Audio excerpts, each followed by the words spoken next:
Hello and welcome to the LCM Show. I have with me DJ Nigel Thomas.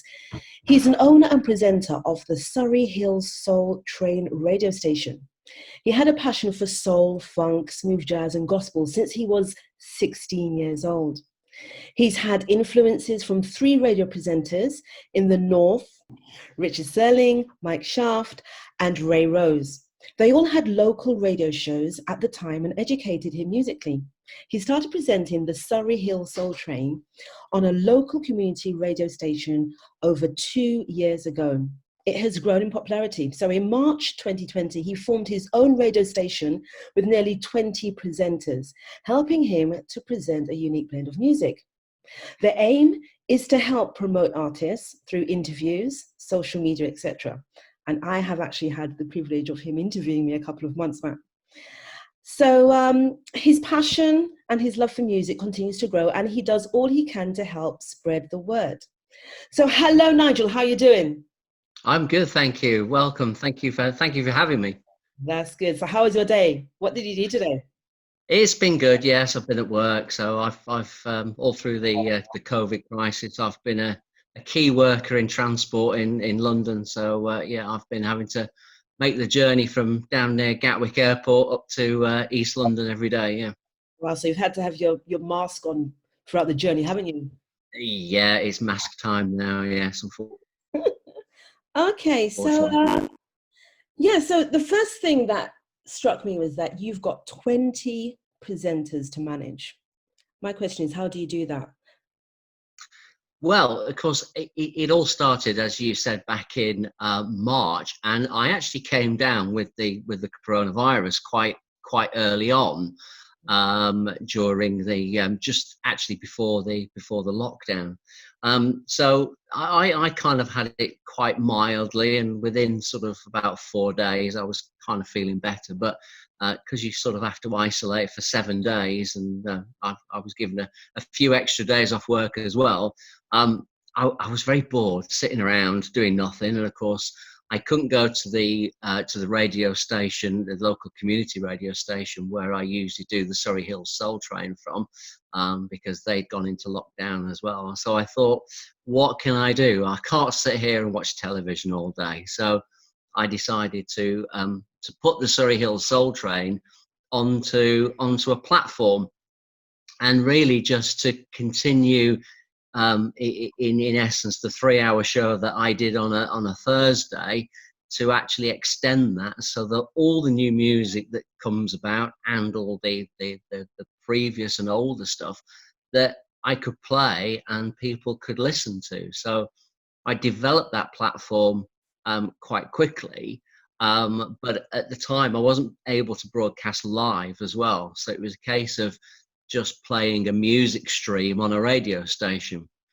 So I kind of looked and thought I had to, if I was going to get any listeners and get in and promote it, it was to get other presenters on board. And one of my first presenters was a great friend of mine, Franklin Sinclair, who you probably know. And he does the Global Soul Top 20, yes. Of which my show subscribes to the playlist and to the chart. So it was quite fitting that we got him. And then of course I approached Will Sawney, who you know very well as well, and said, how about let's putting the Grenada Soul Top 40 on there as well. So we had 2 different charts. And then I approached Chris Clay in America, in New York, from Soul Music Cafe Radio. And what I wanted to do was to have a chart influence for the UK, and for the Caribbean and the West Indies, and also for America. So that's how it started with those 3 guys. And they came on board very, very quickly to provide a little bit of something that little bit different. Yeah, I mean, to me, just literally managing people has a technique of some sort, because you're not on the radio show by yourself. You incorporate a lot of people to work with you. So what kind of managing tips can you give someone when they want to collaborate with others? Are there key things you think they should do in regards to their character, in regards to their personality, to approach people and have a group of people working with them? I think it's getting to know the people, and once you kind of know the people, you get a bond with them, and those three guys I knew very, very well, and they were quite happy um, to promote their shows, because at the end of the day, it's not about promoting us and for us to manage each other. It's about promoting the artists and people like yourself in the music industry. It's about spreading the word. And if it wasn't for our good friend Will, I wouldn't have met you and knew you. So it's that kind of you kind of build up like a family relationship to actually get it all moving, and it's just a case of approaching people and saying yes, really. Yeah. Okay. So, can you tell me what other passions do you have apart from DJing? What other things you like doing? So I'm a family person. I've always been in the transport industry for most of my life, so transport is a kind of a side hobby for me as well. But I've loved the music, as you say in your introduction, from the mid 80s, and it kind of it was kind of one of those things where you listen to a radio show and you just kind of get hooked on the music. I kind of, I suppose, lost my way a little bit with the music. Didn't really know what like, just like sort of chart music at the time, and this kind of music was different. And I think soul music in the 80s, I think everybody would say that that was probably the best era for soul music that there's ever been. And although people look back at the Northern Soul era of the 70s, they look back at the late 60s with Motown. Yes, they were very influential people there, but I guess the 80s was really when I think there was a lot of influential artists that made their names, both and very commercially as well. And I think that's how I got into it. And yeah, that was my passion. But yeah, I've got two daughters, a wife, and I enjoy family life as well. Yeah, lovely. So, out of all the interviews that you've taken, is there any one in particular that really stuck out for any apparent reason? Well, I should say you, shouldn't I, really? You can say what you want. It's all right. You don't have to say me. It's okay. I was I think really happy to that interview, I must say. But anyway, I enjoyed it. Though. I think the biggest one of the most influential people that I interviewed, and he's now a presenter on my radio station, which is an amazing privilege for me, is Mr. Will Downing. Will was again very, very big in the 80s, Yeah. has just produced an amazing album at the start of this year as well. And to have him as a presenter on my radio station as well each week, I think is he's kind of the man, really. Yeah. Yeah. So when you're listening to music, what is it that you hear within the first 30 seconds to a minute to say, yeah, I want to keep playing this over and over again on my radio station? It's quite interesting you say that, because obviously a lot of the music comes out on a Fridays, and you kind of spend the weekend listening to other shows, going through your social media and looking if anybody's promoting anything new, going through the Amazon Top 100 R&B playlist. And yeah, you're right. It's got to catch you very, very quickly, because you haven't got time to listen to it. So I guess I think with all of us, it's got to catch us within the first minute, and you can't really put your finger on what it is. It just has to have that beat, that vibe that you like. But what I always think also is that if you're broadcasting on a radio station, you can't get too personal, because your choice might not be somebody else's choice.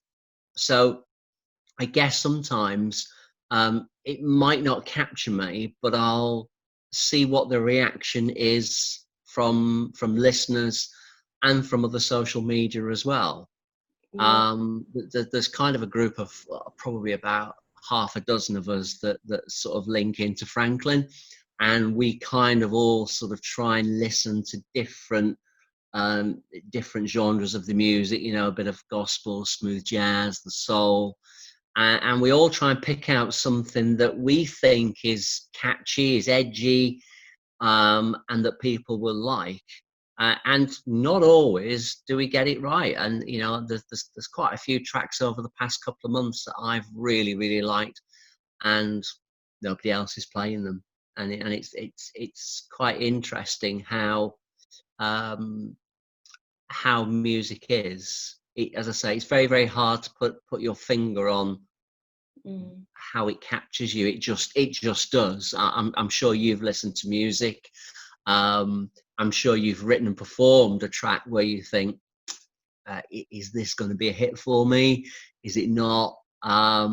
And you may think it's good, and everybody else says, well, sorry, Lorraine, that's not it. It doesn't do it for me, you know.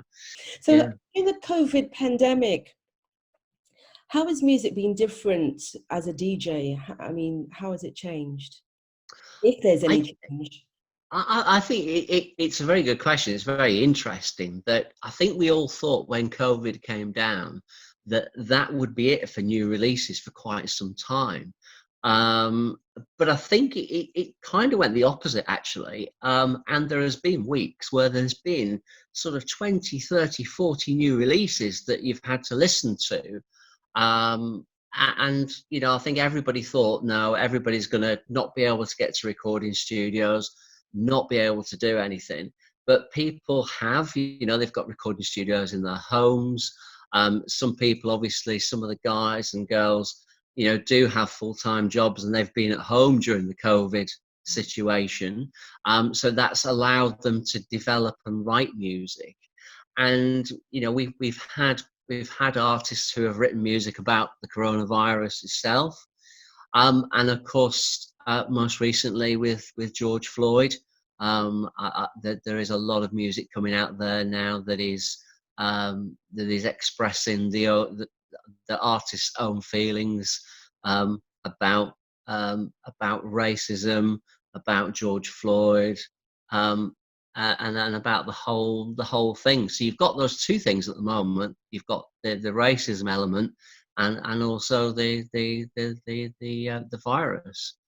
So it's been a very interesting couple of months, and I think that the music quality has not gone off. In fact, it's actually probably got better, Yeah. because I think artists have been able to concentrate more and been able to kind of express their feelings a little bit more. Yeah. So finally, can you tell me, what does it look like for the future for you musically as a DJ? Do you have anything interesting that you've got planned for the future? Do you want to employ another 20 DJs to work for you, or what do you have in the future? I'm always obviously looking for new shows to make it fresher, to make it more interesting to listeners. So I'm always open to that. But I think musically wise, I think the future is very bright for our industry. I think that there is still a lot of potential out there. There are a lot of what we call the sort of the younger, newer neo soul artists who, you know, if and hopefully we ever get back to having concerts that, you know, they can pack out a 2,000 seat place and do well at it.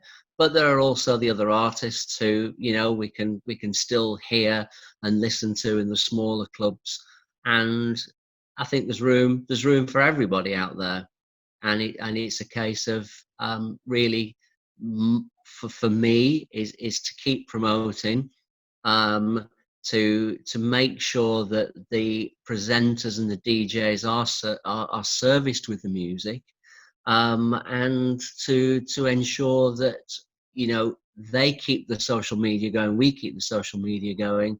It is a very small market out there, I think now, and it is hard for the artists. and there'll only be ever a very, very few who will get noticed commercially.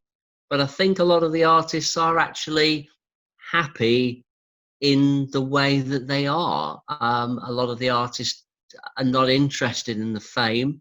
They just want to put their music out there, and they just want people to listen to it. And that's where we come in, and we're there to play and promote their music. Well, thank you ever so much for taking the time to spend with me on the LCM show. And no doubt, after this interview, your contact details will be there shown for everyone to see so that they can contact you whenever they need to. Thank you ever so much. You take care of yourself. Thank you very much. It's been a pleasure, Lorraine, and hopefully we'll talk again soon. Yes, we will do, definitely. All right, then. Take care. Bye-bye. Thank you. Bye-bye.